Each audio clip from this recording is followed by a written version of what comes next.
The year is 1943. The war in Europe is raging, and German troops are surrendering in large numbers. Many of these men are captured in North Africa after the defeat of Rommel's Afrika Korps. Others are taken prisoner in Italy and later in France. The United States begins to transport them across the Atlantic.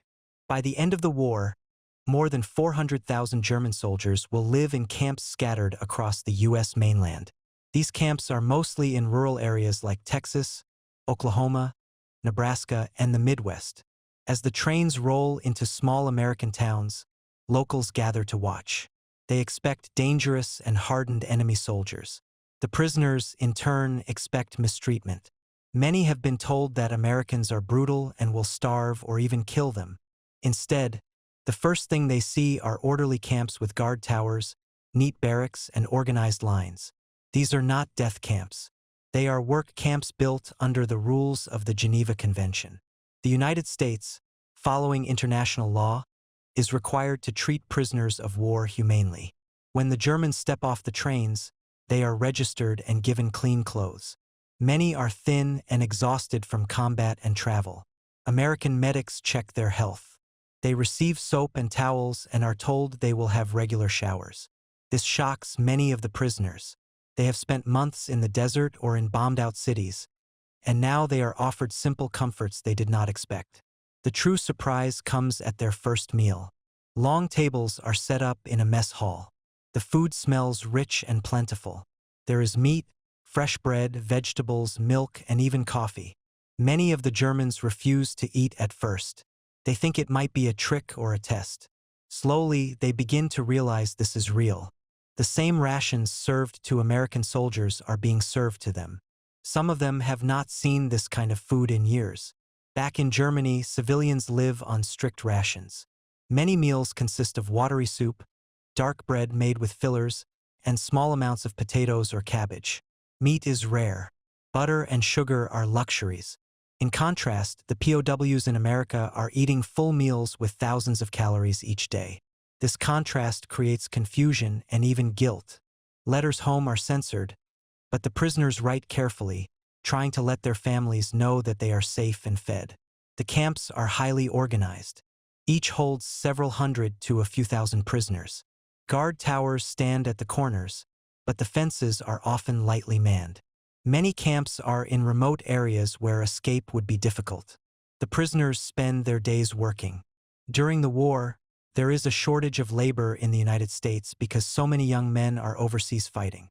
The Germans are put to work on farms, in lumber mills, and sometimes in factories. They are paid small wages in scrip that can be spent at camp canteens. Farmers and townspeople are surprised by how disciplined and skilled many of the prisoners are. Some are former craftsmen or farm workers who know how to handle equipment. Over time, local communities come to rely on this labor. The arrangement benefits both sides. The farmers get much-needed help, and the prisoners get exercise and a sense of purpose. Inside the camps, there are tensions. Senior Nazi officers try to keep control and enforce ideology. They form groups to intimidate younger soldiers and anyone who seems too friendly with Americans. Some prisoners secretly begin to question what they were fighting for. They see that the enemy is not what Nazi propaganda claimed. Small acts of defiance appear. A soldier might hide a leaflet praising democracy or secretly talk to a guard about life in the United States. These quiet conversations slowly erode the strict hierarchy of the German military inside the camp. American guards are usually young and inexperienced. Many have never met a German before. At first, they are wary and strict, but over time, they sometimes form casual friendships. Sports games are organized like soccer or baseball, and these events break the ice. A guard might trade a candy bar for a hand-carved trinket made by a prisoner. There are still rules and boundaries, but moments of simple human connection emerge. Not everyone outside the camps approves of this treatment. Some American civilians are angry when they hear about the quality of food given to enemy soldiers. Families who lost sons in the war or who struggle with rationing resent the idea that prisoners are eating roast beef while they stretch their own meals at home. Newspapers publish letters questioning whether the rules are too generous. The government responds by explaining that following the Geneva Convention protects American soldiers held by Germany. As the months pass, the camps become part of the landscape. Local people grow used to seeing columns of prisoners walking to work under guard. They may wave, though rarely do they speak. For some families, curiosity grows stronger than fear. There are rare cases where a farmer secretly slips an extra loaf of bread or a piece of pie to a prisoner as thanks for hard work. These small exchanges hint at a shared humanity beneath the politics of war. The prisoners notice differences everywhere they look. Even in small towns, the stores are stocked with goods. Automobiles and tractors run smoothly. Buildings are intact, and food is plentiful. This is far from the ruined cities they left behind in Europe. It is hard to reconcile what they see with the image of a starving, desperate enemy nation painted by Nazi leaders. The experience begins to change how they think about the war and about America itself. For many of these men, captivity in the United States is the most stable period of their wartime experience. They are fed, clothed, and treated fairly. They work hard, but they are not abused. Some start to imagine what life might be like in a place where order and opportunity seem possible, even for former enemies. By 1943, the United States faced a growing problem. Tens of thousands of captured German soldiers needed to be housed somewhere safe. Allied forces were taking prisoners across North Africa and later in Europe. Britain's prison system was already stretched thin. The U.S., with its vast land and resources, agreed to take a major share of these men. Over the next 2 years, more than 400 POW camps were built across the country. These camps were scattered in rural areas where the open land made security easier and escapes difficult. Each camp was like a small town surrounded by barbed wire. Guard towers marked the corners, and watchmen rotated in shifts. A camp might hold 500 prisoners or as many as 3,000. The men were divided by rank and background to reduce conflict. At first, locals were wary of having enemy soldiers nearby, but the camps were placed far from major cities. The surrounding areas were often farmland, open plains, or deep forest. The isolation was part of the plan. It meant fewer guards were needed to control the prisoners because there was nowhere to run. Even if a prisoner escaped, he faced hundreds of miles of unfamiliar territory and a language barrier that made travel nearly impossible. The camps had strict routines. Every day began with a roll call at dawn. The prisoners were counted and then split into work details. The war had created a serious labor shortage in the U.S. Millions of American men were serving overseas, leaving factories, farms, and public works projects understaffed. The German prisoners filled some of these gaps. They harvested crops, repaired roads, cut timber, and in some cases worked in factories that supported the war effort, though they were never allowed to handle weapons or sensitive materials. Their labor helped keep the economy stable during the war years. Payment was part of the system. Prisoners received wages in a controlled form of camp currency called scrip. This could be spent at the camp canteen on small comforts like extra food, soap, or writing supplies. The Geneva Convention required fair compensation for work, and the U.S. followed those rules closely. The pay was modest, but it allowed the men to purchase items that improved their daily lives and gave them a sense of dignity. The most shocking difference for the prisoners was the food. Under the rules of the Geneva Convention, the U.S. was obligated to give POWs the same quality of food provided to its own troops. This meant balanced meals with protein, grains, vegetables, and dairy.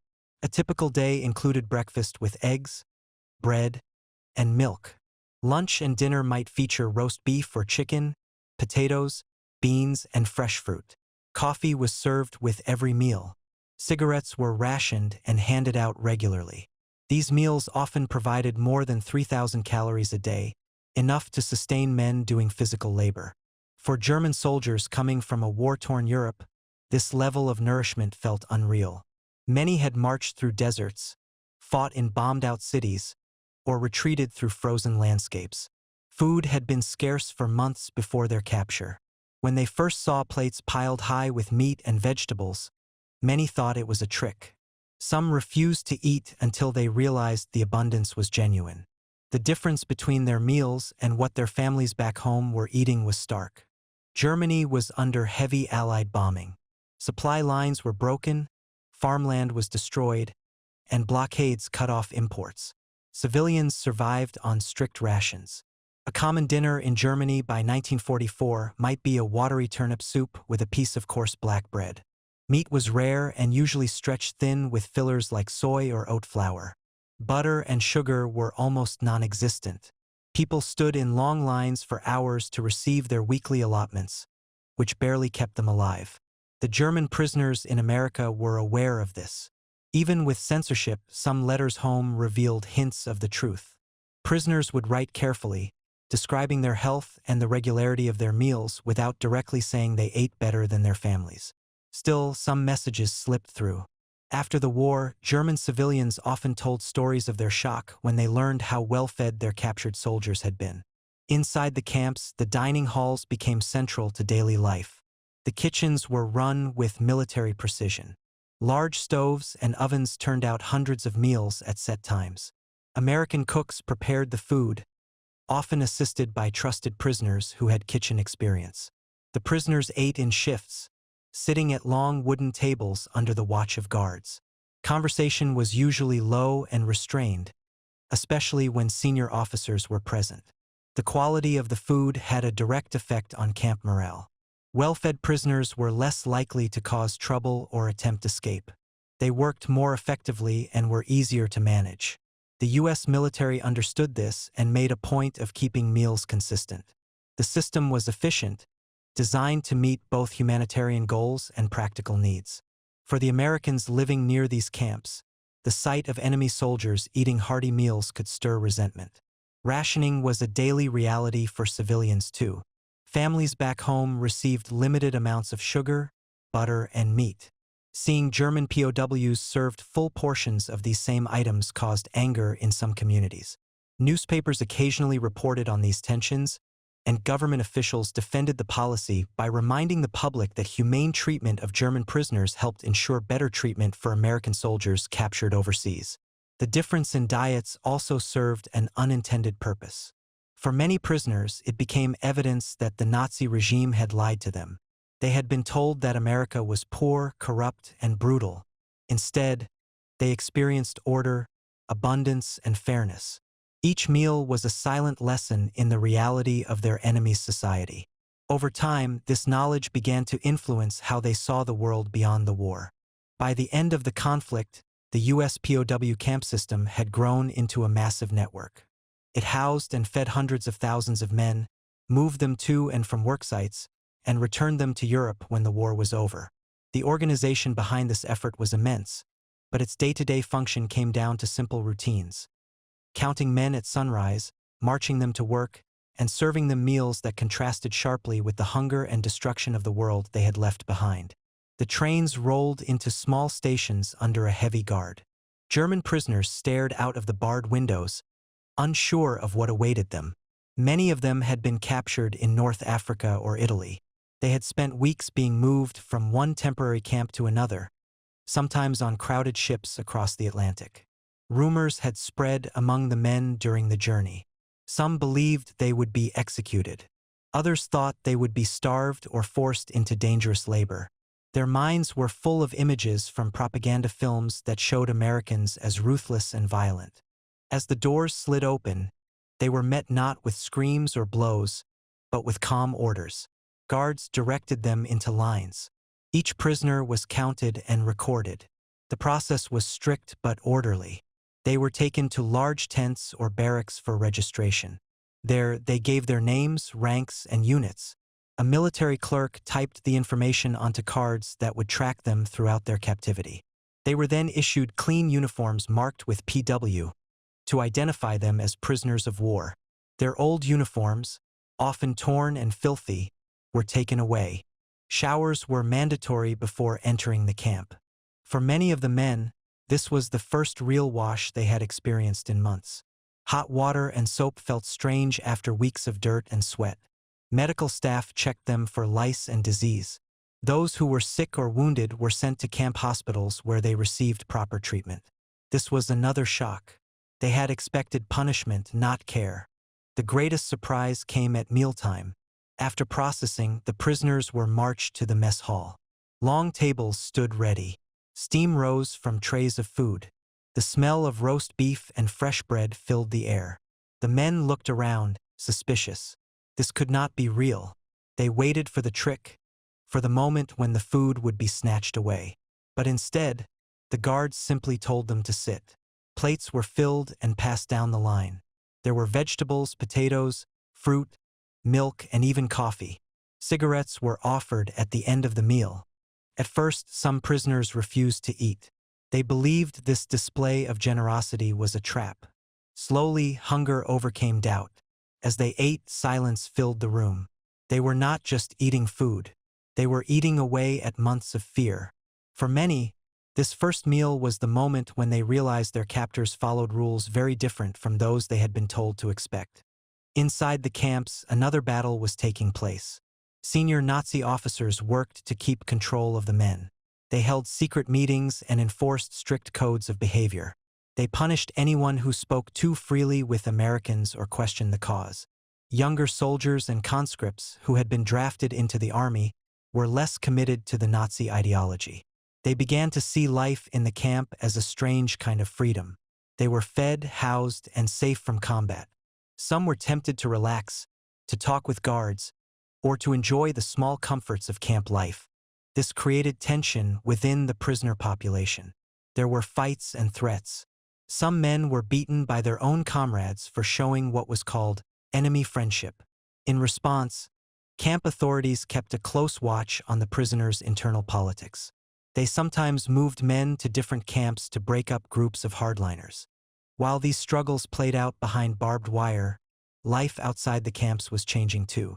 American farms and factories were short of workers.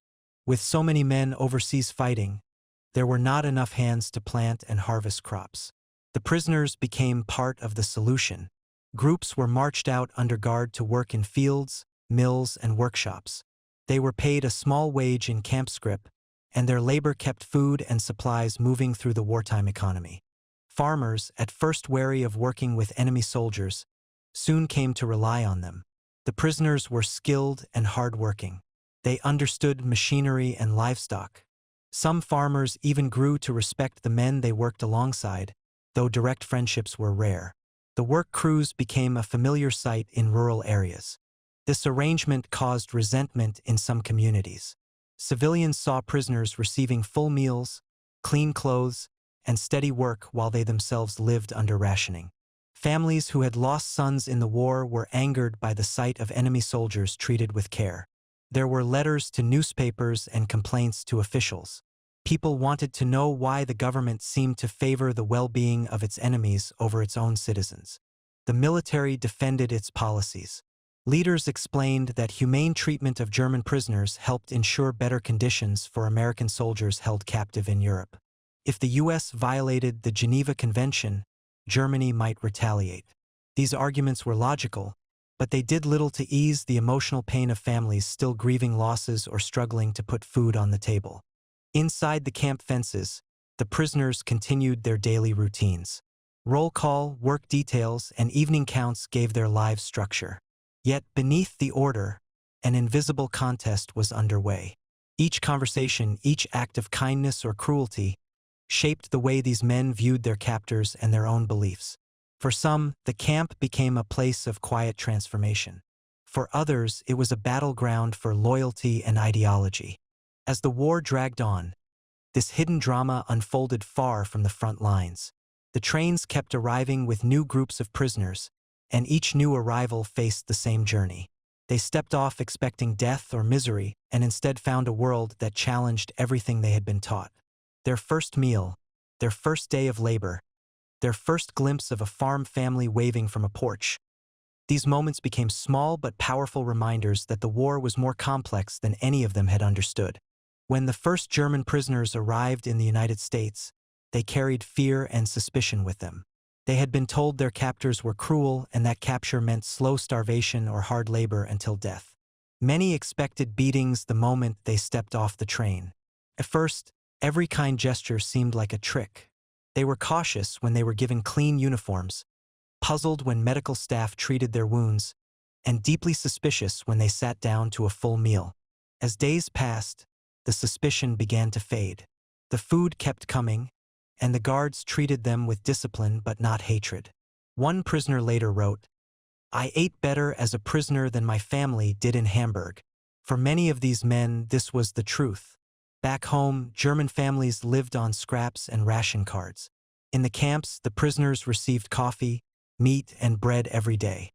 Some began to feel guilt. They thought of their wives and children standing in line for hours for a handful of turnips while they ate well in the land of their enemy. Letters home were censored. Prisoners had to write carefully to avoid having their words blacked out or their letters destroyed. Still, a few found ways to hint at their situation. They would describe being healthy or well-fed, knowing their families would read between the lines. When those letters reached Germany, the news spread quietly. Some civilians found it hard to believe. Others were angry and confused. The picture they had been shown of America was one of poverty and brutality. Now they were learning that their own soldiers were being treated with fairness and dignity by the enemy. This realization created cracks in the image of the war. Many prisoners began to question the propaganda they had been taught. They remembered the speeches that described Americans as greedy and violent. Yet every day they saw guards who followed rules and treated them as human beings. They saw fields full of crops, shelves stocked with goods, and towns that had never known bombing raids. Slowly, they began to understand that much of what they had been told was a lie. For some, this was a painful process. They had to face the fact that their sacrifices had been made for a cause built on falsehoods. Older officers, devoted to the Nazi regime, fought hard to maintain control. They punished prisoners who seemed too friendly with Americans or who spoke openly about their doubts. But younger men, especially conscripts, found it harder to keep their loyalty. They had seen enough to realize that life could be different. Outside the camp fences, American civilians had their own reactions. At first, many feared having enemy soldiers so close to home. Mothers warned their children to stay away from the barbed wire. Farmers locked their doors at night. Over time, curiosity replaced fear. People began to watch the work details as they marched past. Some waved from porches or from the edge of fields. The prisoners sometimes waved back. The prisoners worked hard in the fields, harvesting crops or repairing fences. Many of them had grown up doing farm work in Germany and were skilled with tools and livestock. Farmers noticed their effort and skill. Though direct friendships were discouraged, a kind of quiet respect developed. Some families left extra bread or fruit at the edge of the field where a guard might forget to collect it. In return, prisoners sometimes made small wooden toys or carvings as gifts. These exchanges were secret and unspoken but showed a shared humanity. Not everyone welcomed this closeness. Some American families felt resentment. They read stories about German atrocities overseas and struggled to understand why prisoners were eating well while their own sons fought and died in Europe or the Pacific.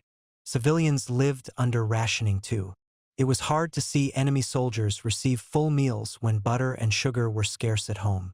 Letters to newspapers accused the government of being too generous to men who had once tried to kill Americans. Despite the anger, there were moments of connection that could not be denied.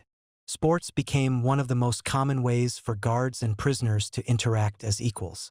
Baseball games and soccer matches were organized inside the camps. Guards played on one team and prisoners on the other. Crowds of fellow prisoners and sometimes locals watched from the sidelines. These games built a fragile bridge between enemies. A guard might shake hands with a prisoner after a close match, forgetting for a brief moment that they stood on opposite sides of a war. The guards themselves were often young men, only a few years older than the prisoners they watched. Many had been drafted and trained quickly before being sent to guard duty. They had expected violent, dangerous men, not homesick soldiers who often seemed relieved to be out of the fight. Over time, some guards began to see the prisoners as individuals rather than a faceless enemy. They learned names, shared jokes, and even traded small favors like a piece of candy or a cigarette. This closeness came with risks. Regulations forbade fraternization, and officers watched for any sign of rule breaking. Still, it was difficult to stop two young men, both far from home, from talking about their families or their hopes for the future. These conversations were quiet and usually brief, but they left lasting impressions on both sides. As the war continued, the camps became part of the fabric of American life. Local children grew used to seeing columns of prisoners march past, guarded but not mistreated. Farmers came to depend on their labor to keep crops growing. And prisoners, who had once feared they would be starved or beaten, began to see their captors as people rather than monsters. The contrast between the world inside the camps and the one beyond the ocean could not have been sharper. The prisoners knew their families were enduring bombing raids and hunger while they slept in clean bunks and ate hearty meals. This knowledge stayed with them.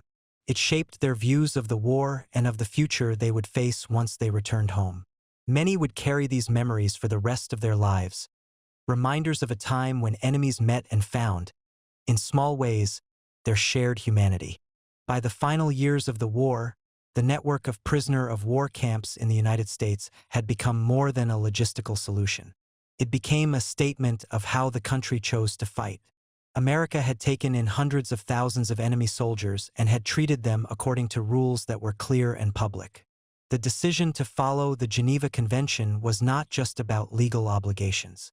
It was about showing that a democratic nation could hold to its values even in the middle of a global conflict. The camps were run with strict procedures. Prisoners were counted, housed, fed, and put to work. Nothing was left to chance. This organization was visible to anyone who came near the camps. Farmers saw the guarded work details in the fields. Local shopkeepers saw guards buying supplies for the camp kitchens. Ordinary Americans could see that their government had chosen a path of control rather than vengeance. It sent a quiet message at home and abroad. Even in war, there were limits to what could be done. This approach also had a practical side. By treating German prisoners well, the United States gave its own captured soldiers a better chance of survival. Germany, while not always consistent, had a record of paying close attention to how their prisoners were treated overseas. American officials understood that each hot meal served to a German soldier in Kansas might mean a loaf of bread for an American prisoner in a camp near Berlin. The humane treatment of prisoners became a form of silent diplomacy carried out behind barbed wire. For the Germans held in America, the experience was transformative.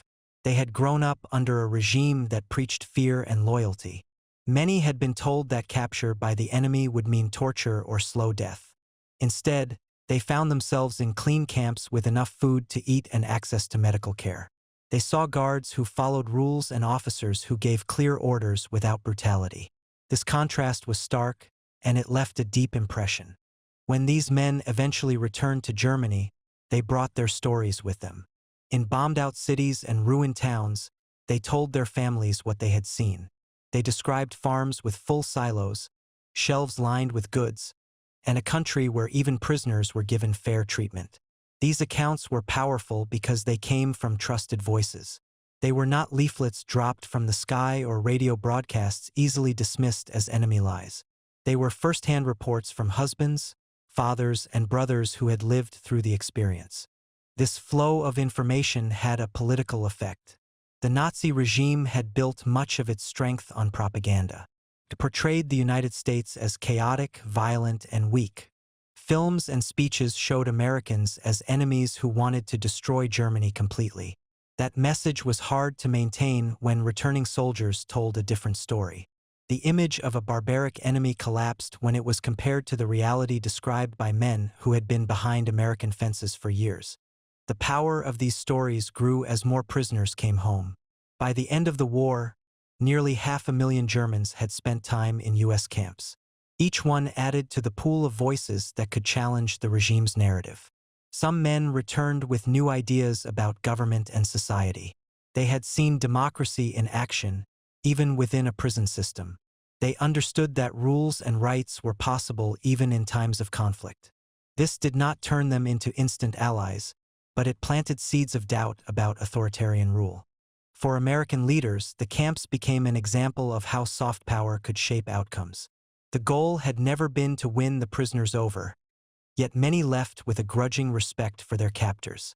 After the war, this experience influenced how the U.S. handled later conflicts.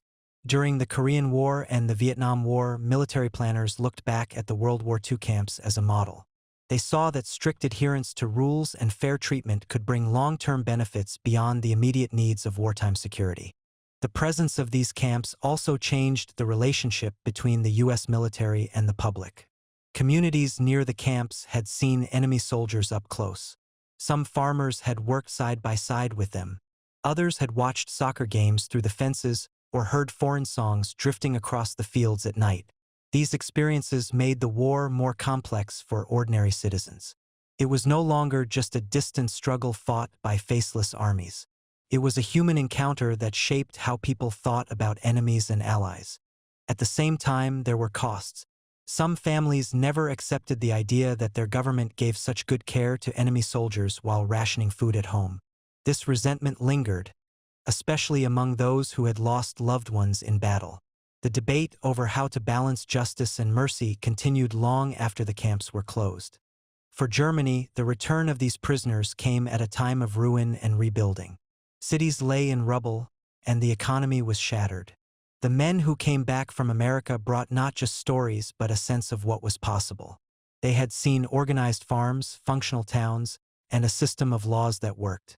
In small ways, they became informal ambassadors for these ideas. They talked about fair treatment, accountability, and the rule of law. These conversations influenced how communities rebuilt themselves in the years after the war. The camps had begun as a wartime necessity, a way to hold captured soldiers securely and efficiently. By the end of the war, they had become something larger. They were evidence of a choice made by a nation at war, to fight fiercely on the battlefield while still holding to rules behind the lines. That choice shaped not only the prisoners who lived through it but also the civilians and soldiers who witnessed it. And it reshaped the story that both sides told about the war itself. When the war ended, the German prisoners began their journey home. The process took months. Ships carried them back across the Atlantic, where they were handed over to Allied authorities in Europe. Many of the men returned to a country they no longer recognized. Entire neighborhoods were flattened by bombing. Train stations stood in ruins. Families were scattered or missing. Hunger was everywhere. The world they had left behind when they were captured had been destroyed while they lived behind American fences. For some of these former prisoners, the contrast was overwhelming. They had spent years eating full meals and working in orderly conditions. Now they came home to chaos and scarcity. They shared stories of what they had seen in the United States. They spoke of towns untouched by war, shelves filled with food, and farms run with modern equipment. Their families listened with disbelief. These stories carried weight because they came from men who had been there, not from foreign broadcasts or propaganda leaflets. Many of these returnees influenced how their communities viewed the outside world. They told of guards who followed rules and officers who treated them with dignity. Some had learned English words or American songs. A few had played baseball or joined in soccer matches with their captors. These memories spread through villages and cities, planting ideas about what life could be like under a system built on laws rather than fear. Not all of the former prisoners stayed in Germany. A number of them returned to the United States years later as immigrants. They had seen a different way of living and wanted to be part of it. Some came back to work on farms, others to build businesses or join factories. For these men, the time they had spent as prisoners had shaped the rest of their lives. They arrived first as enemy soldiers, but they returned as citizens who chose to belong to the country that once held them behind barbed wire. The camps themselves did not disappear overnight. Many were dismantled soon after the war. Guard towers came down. Barbed wire was rolled up and hauled away. The land was sold or repurposed. Some camp buildings became schools, grain storage facilities, or meeting halls. In rural towns, old barracks were turned into homes or offices. In a few places, entire campsites became public parks or community centers. The structures that had once held prisoners were woven back into civilian life. Over time, most of these sites faded into the background. People drove past fields where only faint outlines of old foundations remained. Yet the memory of what happened there never fully vanished. Local histories recorded stories of the prisoners who once marched down the roads or worked in nearby fields. Elderly farmers told their children and grandchildren about the German crews who had helped bring in the harvest during the hardest war years. Historians began to study these camps more closely in the decades that followed. They looked at records, letters, and personal accounts to understand how the experience shaped both sides.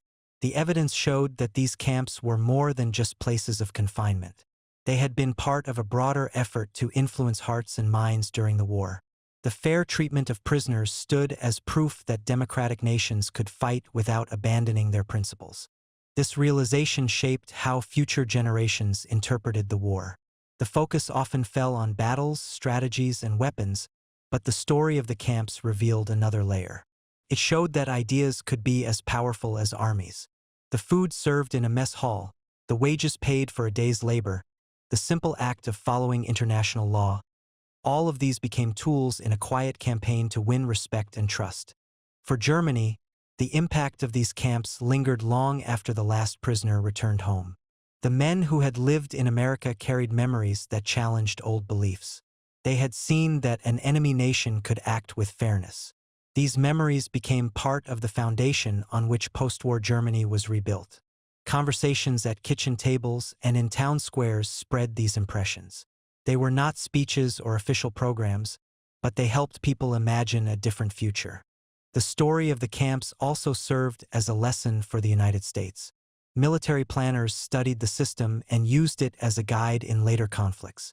When the Korean War and Vietnam War came, they looked back at how the World War II camps were organized and how rules were enforced. The experience proved that humane treatment was not just a moral choice but a practical one. It kept prisoners cooperative, reduced violence, and built a reputation that served the country long after the fighting stopped. In some towns, small memorials were built to mark where camps once stood. A plaque near a courthouse or a sign on a country road might be the only reminder of the thousands of men who once lived and worked there. Visitors read the inscriptions and learn that behind those quiet fields, a different kind of war was fought.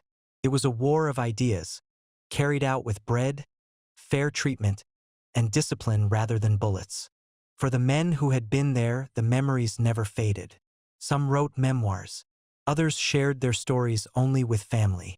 A few remained silent, keeping their thoughts private. But the experience lived on in the choices they made and the paths they followed.